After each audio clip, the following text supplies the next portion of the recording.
welcome to Stringer Than Fiction. This is Jonathan, and you don't see me this time. Why? I'm gonna try out this TierMaker thing. You know, it's the YouTube darling to tier rank your stuff now these days, but I it is enjoyable content from a watcher, from a viewer side, so I get it. This was actually a request from, I guess, I forget his username on YouTube, but I know him as Rick Rack Rick on whatnot. He's one of my awesome buyers. Is in my Discord and converse with him often. And he requested, "Hey, can you please rank your science fiction that you read?" I've probably been a bigger fantasy reader, like I've said, but I also really enjoy science fiction, and I've made a point the last few years to read more science fiction. So this isn't everything I've ever read, and it's not everything I read in the last 2 years, but this will be all of the science fiction I've read in the last 2 years ranked, and I think it's 32 or 33 books or something like that. So no real rhyme or reason to this order.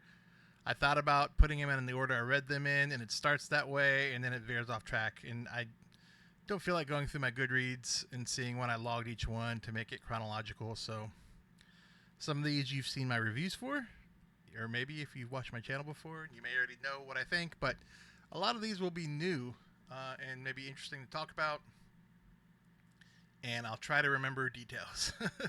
Some of these I'll have better details and better memory than others, so we'll see. But to kick it off, W. Michael Gear. This is the Donovan series. It looked really cool. It was supposed to be kind of science fiction horror, and the book covers definitely suggest that. I would say I read book one is probably the weakest. They're fine. I'd give them a B. I think B's fair. So they're like on a colony ship, and there's some aliens there that hunt people, and they're, awesome fighters. And you have this colony that's being run, that's kind of been abandoned, and the main character is the security personnel. It's a female security person who's got like a hot temper. So, and the first one just talks about, the encounters with this type of alien. And then as each one, here, okay, they've actually got, this is book two, Abandoned. I'll give this a C, this a B. And you'll see why I'm talking. I'll do this in a minute. But some, Marines came down, and one, they fall for each other, the security girl and him, and some get stuck, as you see, and start getting absorbed by the life. So there's a lot of life there that may look like things on Earth but don't act like things on Earth, and it's super dangerous out in the wilderness on your own. Like, it's really, really hard to live. Everything on Donovan's going to kill you. So there's that danger there. Even the Marines with the power suits, the power armor. These are the ones I read farthest back, so I don't remember a lot of the details. They're more fun reads. There's nothing, too big ideas. This is just about a colony on a distant, dangerous planet. And if that sounds fun to you, you'll probably enjoy it. Is the writing amazing? No. Is the writing bad? No, it's fine. Gear's a prolific writer. The next is Pariah. I think I rank a lot of these in this B category. I think this is when the main character kind of gets melds with the alien, sort of. They have this thing where they pass saliva, and then you kind of share minds or something. Or maybe it was they absorb the other alien DNA, and that's how they don't have kids. They pass their DNA and they share their memories, and so she gets some of that. That's kind of some of the trick, if I remember correctly. This one also probably gets a B. Unreconciled. This is book 4. I think this is they're on a ghost ship or a ship. So there's a way they travel, and they go in this other long distance space travel. They go in this other dimension for a little bit, and then just pop out. And I guess every now and then some get stuck or lost there. And then this one was on a ship that was lost in another world, and was supposed to. There's no for certain. There's always a AI that does probability calculations, and they take the highest probability percentage of success to get where they want to go when they want to get there. and sometimes it doesn't go right. And this is some other colony ship or supply ship or something along those lines that was basically, it didn't seem like they were only gone for like 10 or 20 years, but in reality they are like 100 something years in this other dimension, since the space time is relative and different. And I don't know all the physics involved, but or the science. But anyway, if it's really even based on any kind of real science, I don't know. But that's what this is. And then this was actually pretty cool. This one's probably better than the others. I think it hit its peak in book 4 and 5. So this is Adrift. I think this is the best one. I would give this one an A. I was really enjoying this one the most. This is like they had, from these other ships that came down, some of them were terraforming crews, and this one crew was like this marine life experts. Even though it's water and it's marine life, they didn't really act like Earth's marine life. But anyway, they have this underground facility. Kind of reminds me of like Adrift or like an 80s movie. Underwater. So it's like this floating and then also underwater marine facility. And this one kind of is more like a horror in a lot of in those ways. And I think it was quite good. Like it would be an entertaining movie if filmed well. But, kind of gives you, it's kind of like The Thing mixed with Alien and The Abyss, or something along those lines. That's, not copying it, but if you like those vibes, that's what this one's going for. So I did quite enjoy that. And then this one is also good. This wraps it up. Back to a B. I think this is pretty fair. I don't even remember how this ends. I guess that's not speaking very well on it. I kind of do. It's cool, but I think it peaked here, and then this one, I remember liking it. I wish I had more details. So anyway, on to the next series. I lost all the viewers who don't care about W. Michael Gear books. I read Special Deliverance, and this is the next one I read. So onward from this point, almost all of these were RNG selections from my list of my inventory. So that's why it may seem a little weird. Mismatch of authors and books. But anyway, this is my first Simac. I give this one a C. It's my only Simac so far. I know he's got a lot of fans. I just, this one's kind of boring. It's these random people that get teleported to this other weird planet without really any explanation. And there's this ragtag group. It's like this robot, a professor, some a religious guy, a general, and a couple others. And some don't make it, and there are weird interactions. And I think maybe it's a lot of like class dynamics and how people interacted with each other. I didn't find that appealing. I got through it. I didn't hate it, but I didn't really care for it that much either. Next one is Man in the High Castle. So I know this is many people's favorite PKD. I'm hovering between a B and an A on this. Probably an A. And you're like, no way you can say Man in the High PKD is just the same as good as these. I don't know if I'm saying these are the best books or just the ones I enjoyed or my enjoyment level or my liking of them. So this one's harder for me to rate since I watched the show prior to reading the book. And I liked the show a lot, and I found the first season of the show was the best, and the first season of the show follows this book fairly closely at some points. Maybe not so closely in others, but I thought it was quite good. I love the show, at least the first season. But the fact is, since it follows it so closely, I kind of already knew what was going to happen. So I would say it spoiled the book some. And sometimes you're like, oh, you can watch the movie and you appreciate it so much more when you read the book. And I find that to be true on other things I've read and watched, but not on this one. I think I might have had this higher. This might have been an A. This may even be a B. Probably a B, really. It would probably have been an A if I hadn't watched the show first. But it's still great. It's still a good book. The Best of Malsberg. This one gets a C. This is my latest review. So if you haven't been following my channel, I've already discussed this book. There's some short stories I like, and they didn't really start happening until the middle of the book. So the first book was a slog for me, and it took me a bit to really get into it. And the most of the first half of the book was The Men Inside. novella, source novella. And while it was okay, it wasn't that great either. And I just don't click with a lot of Malzberg's writing.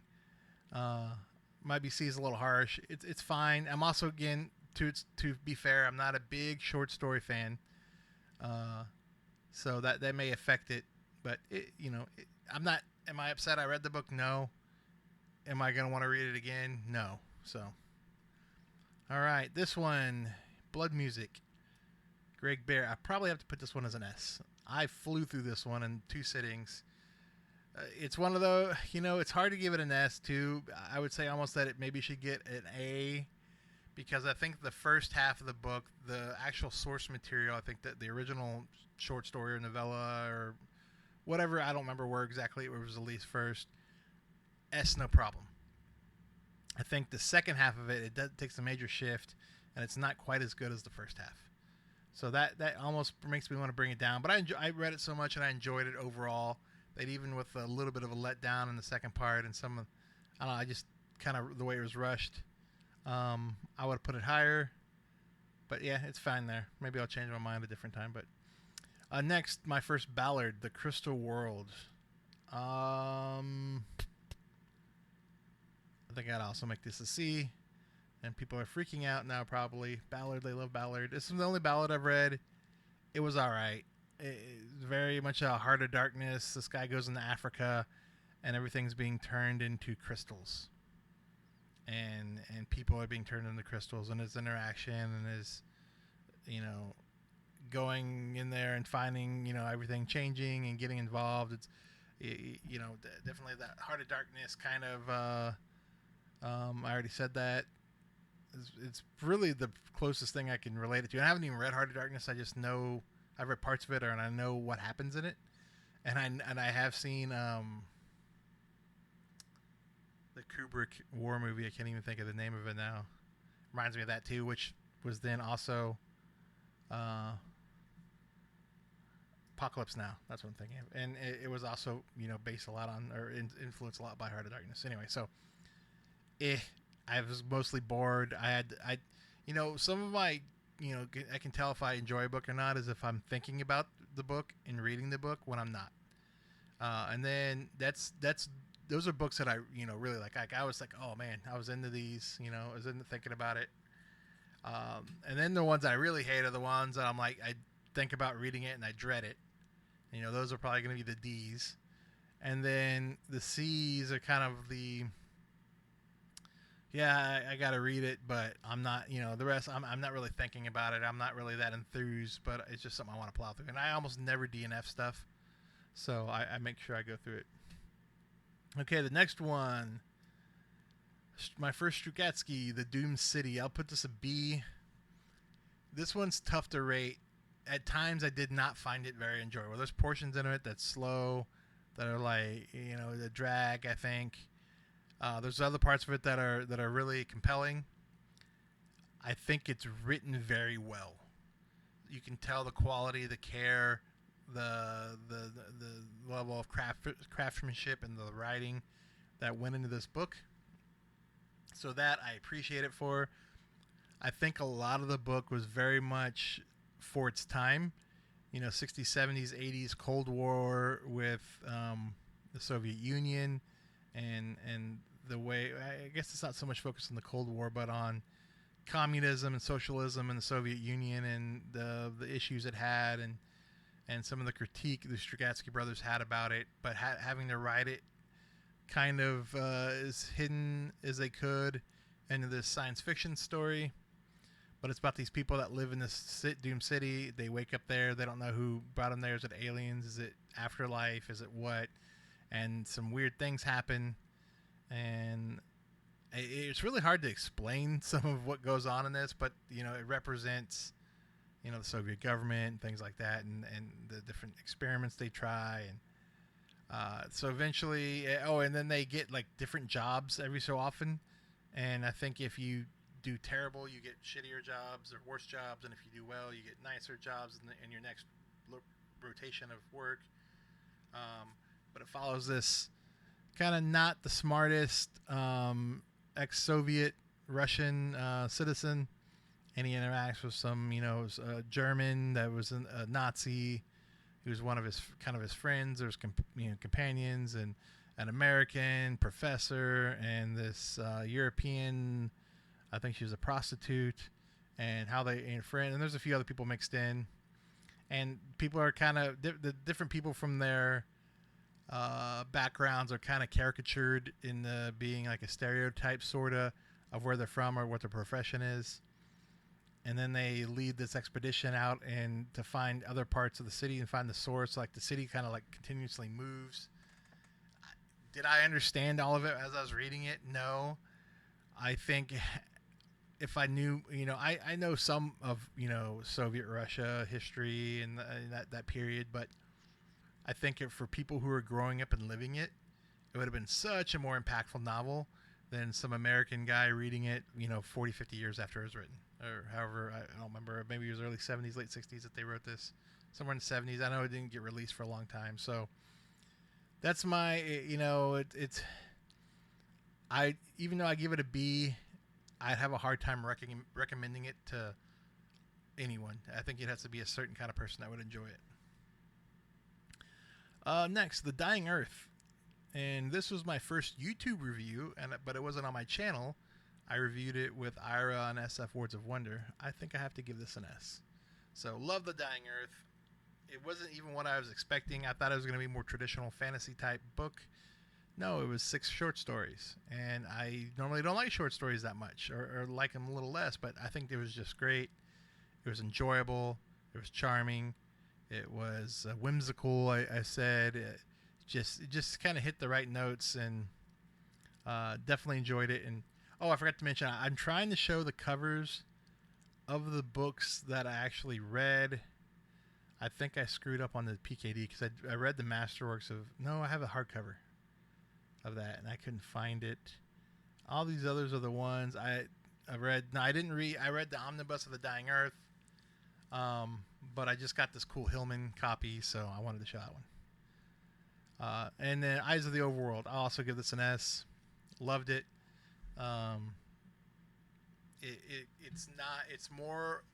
It's kind of stepping towards more of a traditional story, but it isn't. It's still short stories from the point of view of this rogue named Kugel. And again, the Dying Earth influenced so much. That it and Lord of the Rings probably the most influential books. You can tell by reading them and how everything else was. Since then you can just see the inspirations in modern writing and modern books and stories. Some just by style, some directly taking elements out of these books. But Dungeons and Dragons borrowed a lot. The rogue class, the magic system, and you can just see how much more. So it is science. It does read kind of like a fantasy, but there is definitely science fiction. I feel Eyes of the Overworld, it's probably a little less science fiction feeling than Dying Earth. It does read more like a fantasy, but it's some serialized short stories that they kind of glued together. And I think when the book was released as a combined, there was an extra one of those stories that was added in. I think they're all pretty good. Loved it, enjoyed it, went through it no problem. Very enjoyable book. Highly recommend these. And I still need to read Rialto and Kugel's Saga books 3 and 4, and then the Michael Shea sequel as well. Goulart Hellquad. Awesome cover. I'll give this a B. And I've heard some people lately not being big fans of Goulart. I don't think Goulart's ever going to be higher than a B for me on any books I read from him. I could be mistaken. And there could be definitely some worse. It's a quick little pulpy, fun kind of adventure, a little goofy, a little silly at times, but it's not like a joke book. It's not just purely about laughs. It's just kind of got some satire and a little bit of silliness to it, but also it's not just goofy. People die, things happen. It was a quick 120 pages, I think, somewhere around there. Fun little adventure. It's a very easy to read book. I would call Goulart, and maybe I'll use it in the future, as a palate cleanser. So if you read something like The Doom City that's super dense and long, popping out Hellquad and reading that, and actually might be what I read after that, or one of these. But reading that after, and then until you transition until the next book, is a great way to do that. So definitely, I'd recommend it. At least try them out, right? And if you hate them, you hate them. But I thought it was fine. Image of the Beast, Farmer. Ooh, this one's tough. I'll give this a B. So this is a very messed up book. Farmer is very, at least in this book, transgressive. The picture here is somewhat accurate. There is this alien species, and these creatures come out of this one. They all have these different powers, and they can transform or be these different things. This lady, actually, see, the book starts as like a mystery. They have a video of these crazy things happening, and this man, having sex with this very beautiful lady, and then this serpent-like creature comes out of her, and attacks him. And anyway, that's kind of the level of the sexual depravity and violence in this. This is not for someone who's squeamish or isn't into that. It's not a recommended read. It's one of the most messed up books I've read. And it's actually, this one is two parts. This has the sequel as well, and I can't even think of the name. It kind of flows as one book. I would say the first one's better and more kind of an intimate horror-ish story in a way. And the second one goes a little more beyond the pale, or a little wackier in scope as well. But it's fine, just with those caveats that it's a little strange. A lot of strange. All right, next one, William Tinn of Men and Monsters. This was one of my surprises. I want to give this one an S. I love this one. So the concept's just cool. It's people, in the far future, kind of post-apocalyptic, I guess you should call it, and an alien race has invaded and conquered Earth and rules Earth. But these aliens are huge. So these aliens are like, in scale, the difference between us and a mouse. So think of people as the size of a mouse, and aliens as the size of the human. So it's like this. Or think of it as like Honey, I Shrunk the Kids, right? But instead of it's Honey, I blew up the aliens and made them really big. And I know that was a sequel anyway too. But so, and what these people do is they basically live inside the walls of these aliens' homes on Earth, and kind of like mice. And they have these small little, groups.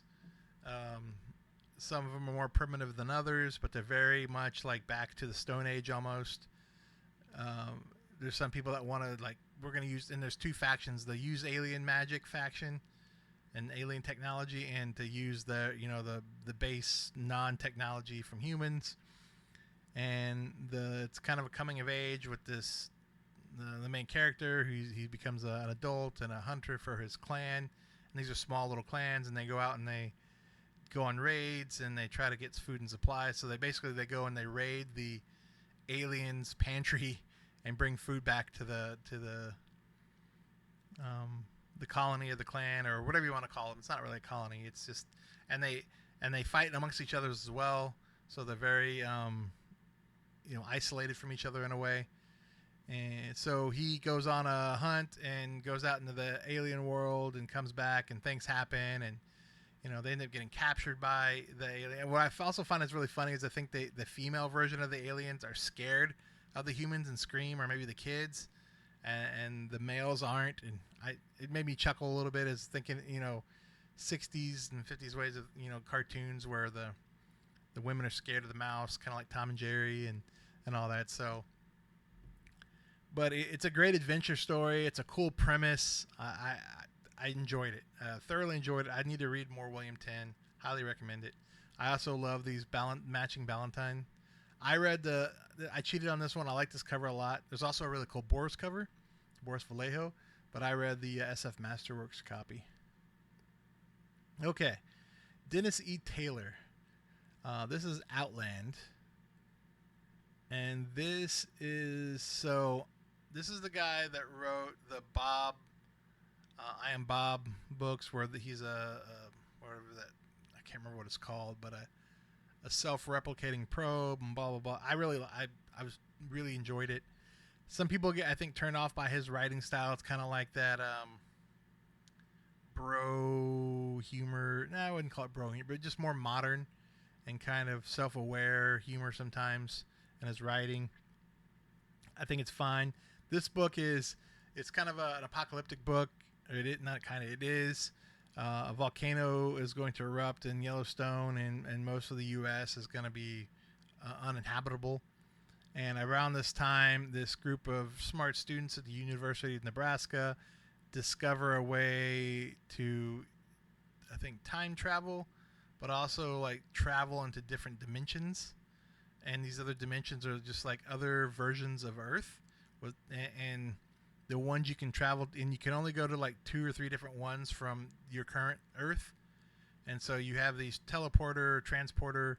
It basically opens up a teleport, that you can walk through. And they kind of build this, and right as this volcano is about to go off, them and some other friends and students and what have you escape the volcano eruption and disaster in this basically primitive Earth.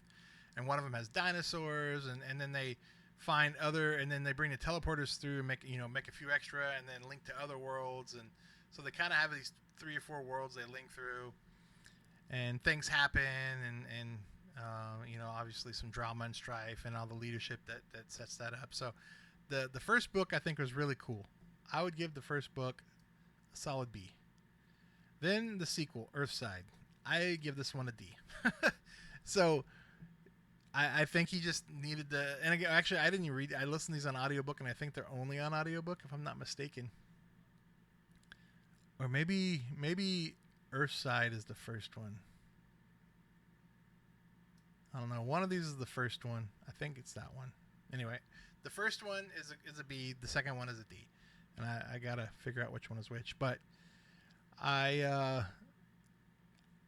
think he just was out. I think he just wrote this to make money, in the same setting, and the characters got annoying. It got real like modern politics involved, which I don't want to get involved. I'm not a political person, very much. There's things I think are right and wrong and things, but the fact that he kind of brought meta real world politics and sort of inserted in the story, which again it is modern day setting with students, so it some of it makes sense, but it was off putting, and it wasn't like that in the first book really. So if you just did the second book more like the first book, I think it would have been better. But just the characters got annoying. They didn't act rationally.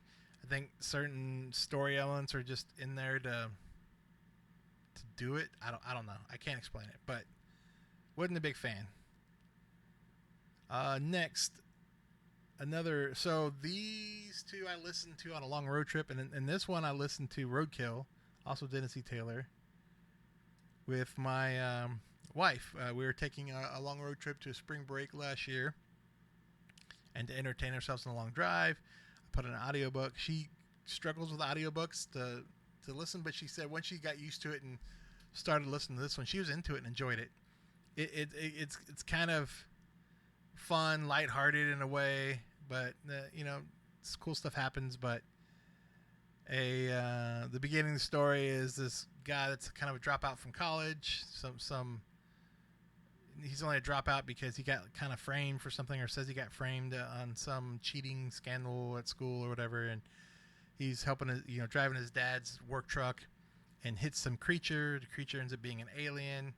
The alien stole a spaceship, and it was hiding on Earth, and apparently he wasn't very smart alien, and so this character and his friends find the spaceship, and in the spaceship is an AI that interacts, and the AI does that where some people is kind of sarcastic, and it's kind of annoying sometimes. It's funny at first a little bit, but he overdoes it with some of the same jokes, and it gets a little annoying. So that's what brings this one down. But it'd be something that you could just, a fun little, movie. It probably would make an entertaining movie. It's nothing great, nothing bad. It was fun for the road trip. Random Acts of Senseless Violence. I'll give this one an A. by Jack Womack. You guys may have watched me review this one. I did this on the channel. Enjoyed it. For what it is, I didn't see hardly, besides like almost dystopia, alternate future-ish, but very, very, very light on that. There's like no science fiction. There's no science to this fiction. It's also was described as cyberpunk. I think the series it's involved in is cyberpunk, but this book is not. I didn't see any elements of cyberpunk in it. So I was a little bit, my expectations were a little bit down going in. That being said, I still enjoyed it. Obviously, I gave it an A. I thought it was a great story. It's written in diary form by a 12-year-old girl, and as civilization, that United States as we know it starts kind of falling apart. So that's probably the science fiction part of it, that alternate future history kind of thing.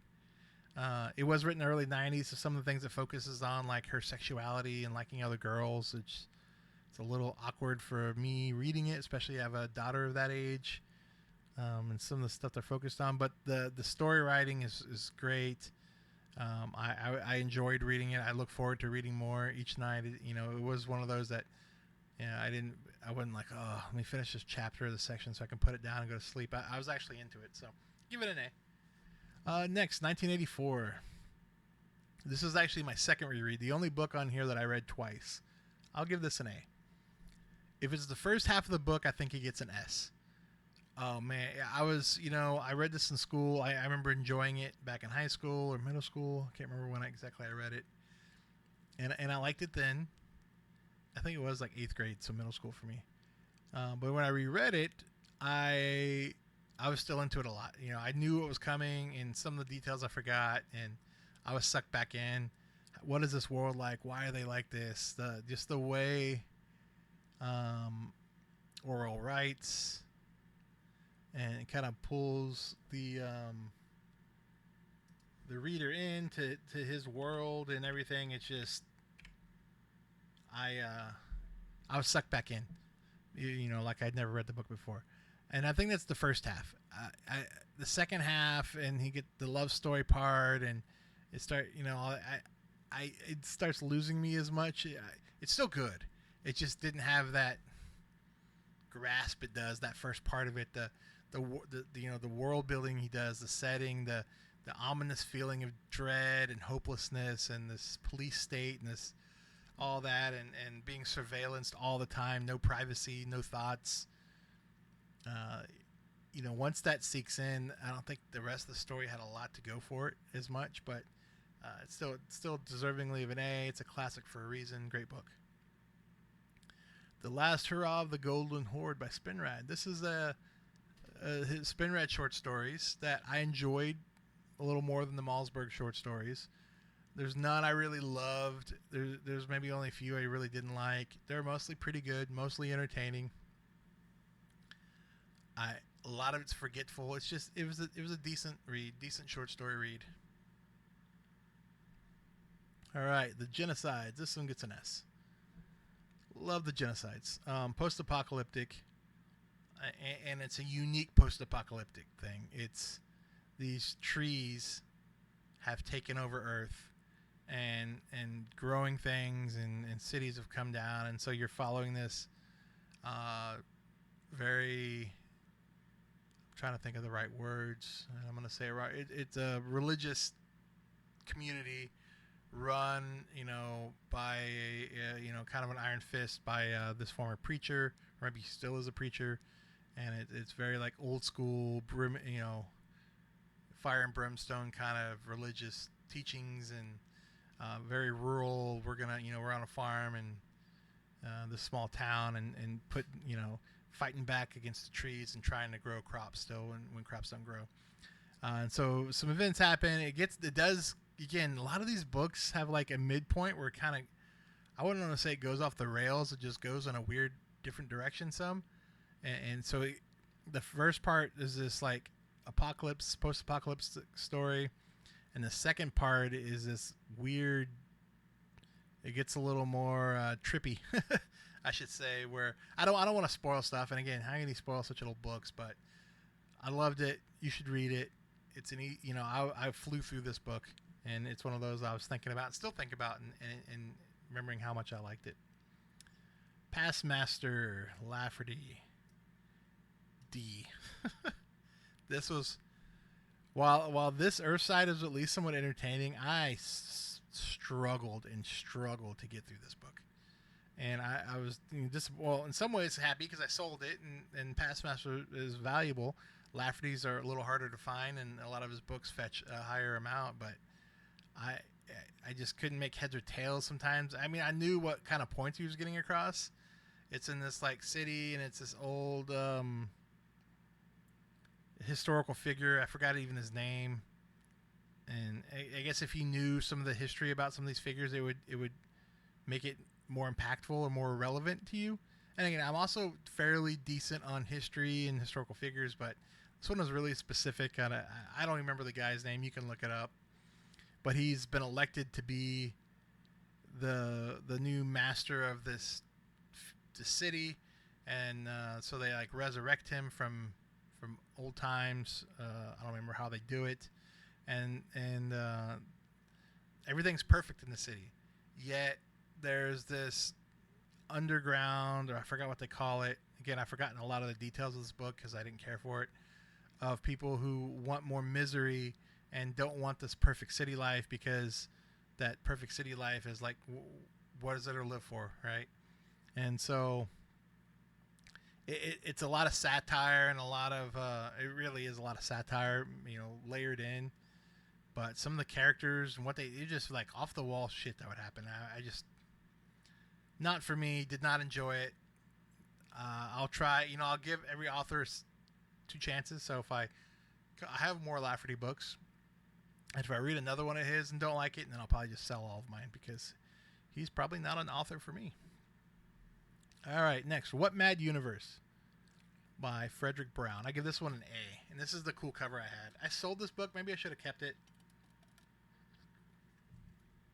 I was pleasantly surprised by this book. I didn't really have a lot of high hopes going into it.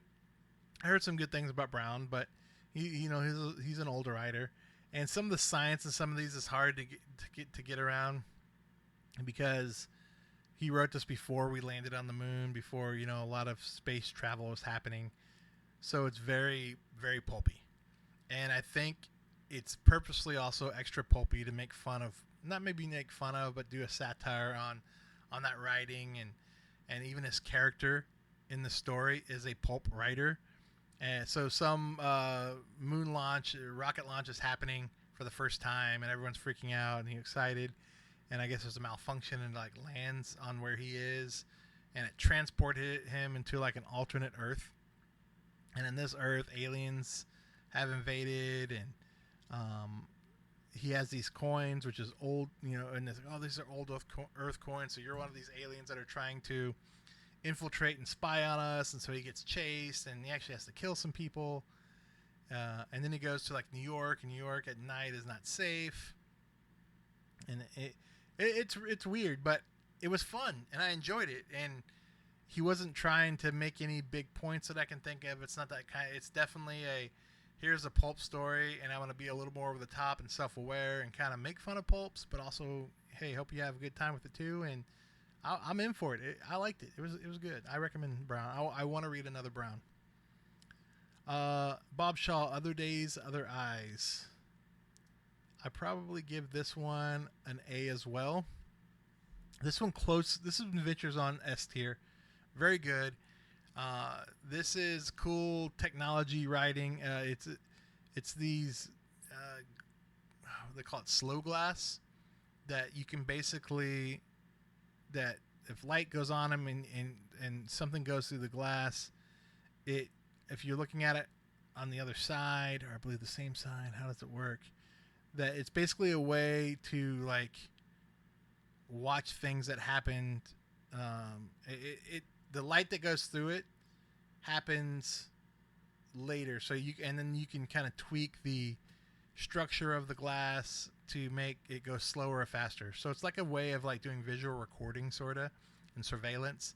So it's kind of got that surveillance paranoia in it, and So this guy, discovers and creates this glass that can do all this, and then kind of regrets it later because look at all the dangerous things that can happen, to even to the point to where they can sprinkle like ground tiny little pieces of the glass and then retrieve it, and basically these pieces of glass are undetectable to most normal human eye sight, and then you can retrieve the glass and then rewatch it through like a magnification, and then they're getting better and better with the technology to where everything you do in your life can be watched through this glass. And then there's even a murder mystery that happens that he helps solve with using the glass.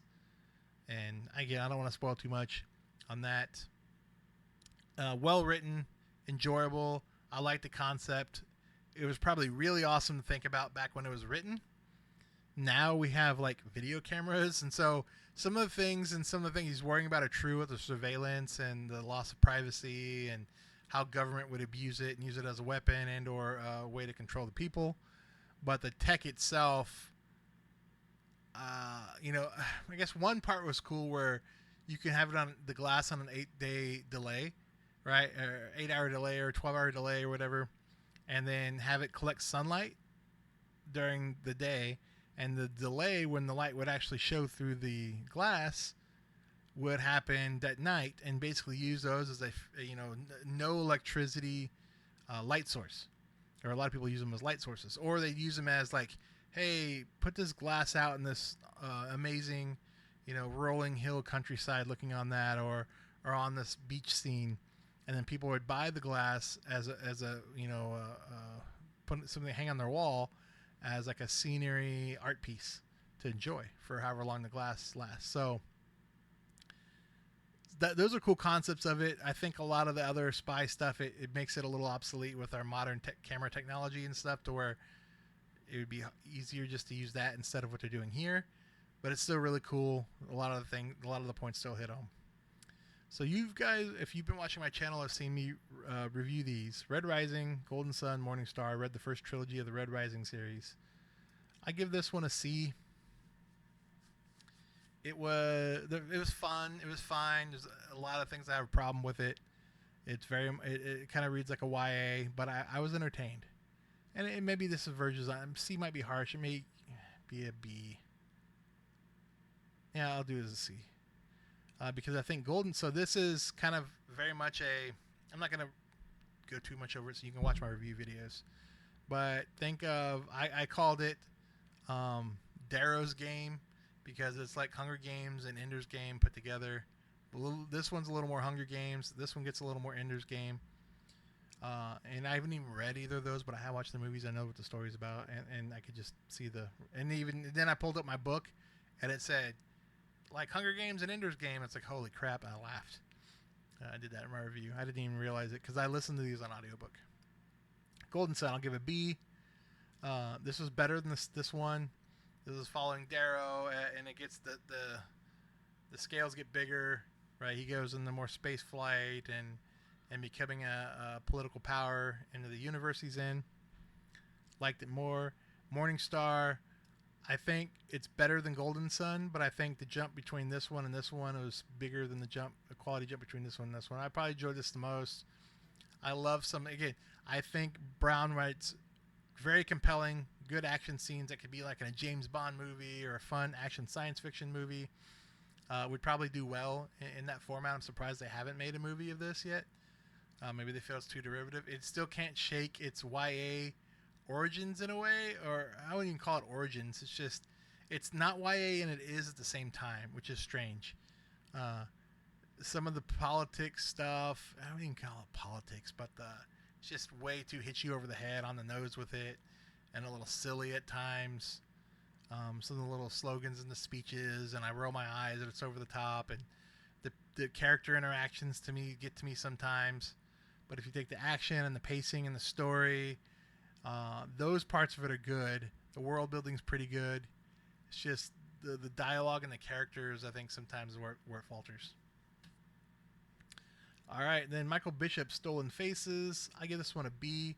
This was kind of a medical science fiction. This former commander I don't even know if he's a commander. He was some sort of officer, still is an officer, and this in the interstellar navy. Basically, gets in trouble for it, either assaulting or I guess let's just call it assaulting his or calling him an idiot or insubordination with his commander, and so he gets sent as punishment to this colony, this military facility that watches over this colony of what may as well be called lepers. It's not leprosy, but they compare it to leprosy all the time in the book, and this whole plan is based on the South Central American, I think it's Aztec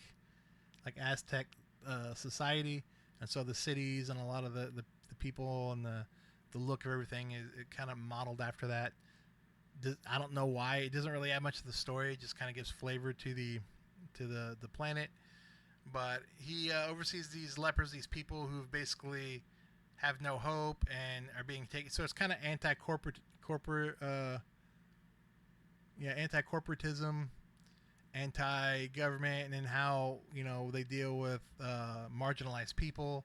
So that and it again, when I say I don't like politics, you can't escape from things like that in books. Of course, those are going to be there, but I think he does it in a good enough way that's not just annoying and hits you over the head and highlighting it all the time. So it presents a story and it lets you take your own views or interpretations of that, which I think that's the way to write compelling ideas, being political or philosophical or what have you, instead of when they just beat you over the head with it and make it kind of obnoxious, which I think he does. So it gets into a little bit of a body horror thing later, little kind of Midsommar-ish if you watch that movie. So if you like that, it's good. It's a slow burn.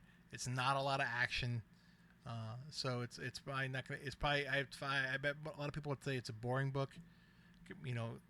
This and this are kind of like opposites of each other. Whatever I just said about this, flip it and say that about this. And so they're strong in the ways where these are weak, sort of, I think. And the last one, this one's kind of a cheat. I did read this probably maybe 2.5, 3 years ago. Neuromancer gets an S. I love it. I need to reread it. I think later there's parts in the book where it's kind of hard to follow what Gibson is writing in the plot. But that first part, at least that first section, it just drips with like the environment and the atmosphere. Atmosphere is the word I'm trying to think of. And you can tell it's kind of laid, that and Blade Runner have laid the groundwork for everything modern, cyberpunk now. So I could tell. I like Shadowrun. It's a gaming IP, board game, has some video games, RPG. It's really a tabletop RPG, but you can tell the influences it took from Neuromancer. Like some of it's direct, like the hacking and the Matrix kind of stuff that's in there, and all that. It's just ripped straight out of Neuromancer. But it's like Shadowrun is like Neuromancer plus D&D magic and stick them together. But it's just the way Gibson can paint a scene with words is a skill that not many other authors have. Well, his skill in it is much higher than most other authors I've read. So that's the great. His some of his plot stuff goes down a little bit, but I could just like zoom myself into the action of that book and what was going on, and it was just amazing. So I want to read it again to appreciate some of the stuff I maybe missed, and then it can be a little confusing trying to follow the storyline. But if you like cyberpunk, you're gonna like this because you're gonna see how much it influenced all the other cyberpunk movies, video games, books, shows, whatever. There's so much of it in that borrowed from Neuromancer, and I say Neuromancer and Blade Runner are probably the two biggest inspirations. So if you like that stuff, you'll probably like this. But that's it for this video. I hope you guys like it. I hope I can be heard well. I'm in a different room with a different mic and a different setup. And then if you like this, I need to do a fantasy one, or maybe my top 10 fantasy series or something. If people have interest in that, just let me know. But Thank you, everyone. Have a great one.